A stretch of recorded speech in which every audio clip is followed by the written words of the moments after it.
Hey, what's up? I'm Rafael Di Furia, aka Rafi D is me, and I'm not your average gringo. So, a little bit of exciting news, or at least exciting to me. I moved to the motherland. The land of my ancestors, the land with once they hath with hatch wenches cameth this. Yeah, Old English. Look it up, I'm sure that's in there somewhere. I left the land of milk and honey for the land of wine and limoncello, aka the big boot, lo stivale. Yes, that's right, Italy. But why, you may ask? Well, in short, because I could. But really though, why did I decide to go on this adventure? Why am I doing this at this point in my life? Really, it comes down to I had been dreaming about it for so long, planning it and then waiting through all different sorts of delays from every different direction. Because going to a country legally and doing everything in the correct manner is not an easy process at all and can take years. And in my case, it did. I was really at the point where I had had enough of this being just a dream. And one way or the other, I knew I had to make it my reality. And it just so happens that everything else in my life was coming to this perfect culmination where it happened to be the exact perfect time to make this happen. When it comes to having a dream, you can't just sit around and wait for it to happen. Sometimes, okay, maybe that can happen, but you have to be willing to get out there and fight for it, make it happen. As long as that dream doesn't mean that you're hurting anybody, of course. Just to be perfectly clear. Like I said before, I've been working on making this dream a reality for more than half my life. That's not an exaggeration of any kind. I've been working on this literally since I was a kid with this far-off dream that seemed completely impossible and very unlikely. I've had to get old documents that start back from the 1800s. Even before I could start the legal process, it took me years just to get all of the documents that I needed to make it happen. There were plenty of times because it was so time-consuming, I just had to put it onto the side.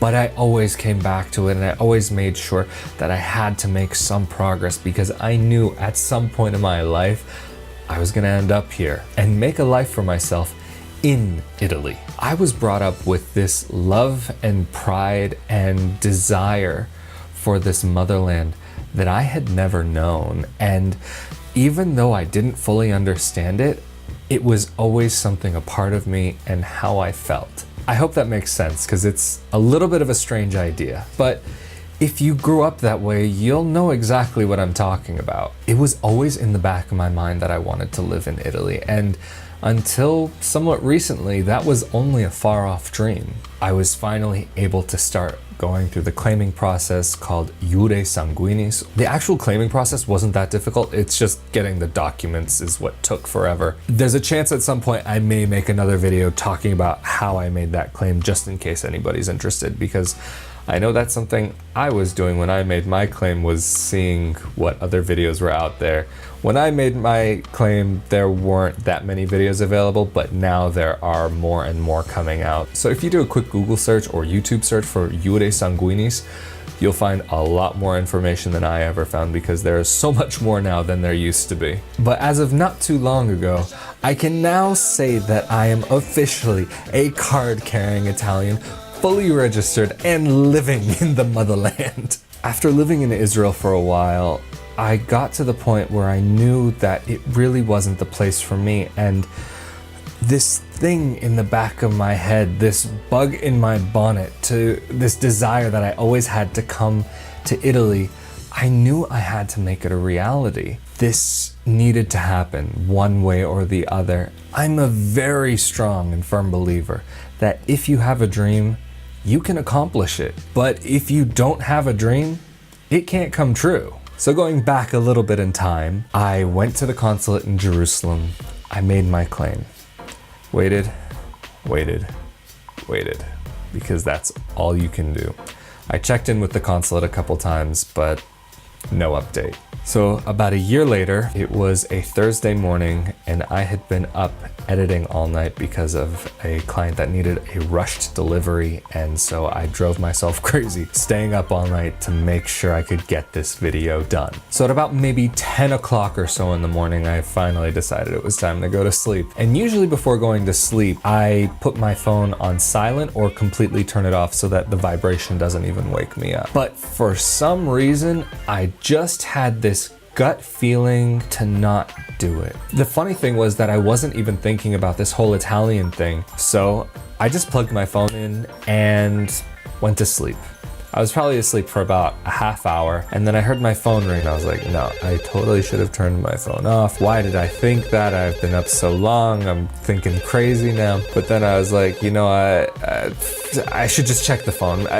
There was something that was driving me. Usually I would just ignore it, but I picked up my phone. I looked at the screen. Lo and behold, it was the Italian consulate. At the time, I was thinking, oh God, what are they calling me for now? This is probably some really bad news, or they need more documents, or they need this, or they need that. So I pick up the call, and this really nice lady from the consulate who I had been dealing with said, hey, I have some news for you. I'm just thinking in my head, I've been going crazy all night. I can't take bad news right now. This is just not a good time. I shouldn't have picked up the phone. But she told me, I have some news for you. You've finally been fully recognized and registered. You could not believe how excited I was. I honestly thought I was like starting to trip out from being awake for too long. Like I thought I was hallucinating. I couldn't believe that after close to 14 years of my life working on this to try to make it happen, that this person was calling me on the phone telling me this was real. I just got out of bed. I started jumping around my apartment. I was shouting and yelling. I've probably never been this excited in my life. Maybe one other time in my life. But this takes the cake. But there was one little problem. I kind of forgot that I was still on the phone with her. So yeah, you can imagine I was a little embarrassed, to say the least, but she was very nice and we had become a little bit friendly during this process. So she knew how excited I was about the idea of it. So I got back on the phone with her. I was like, I'm so sorry about that.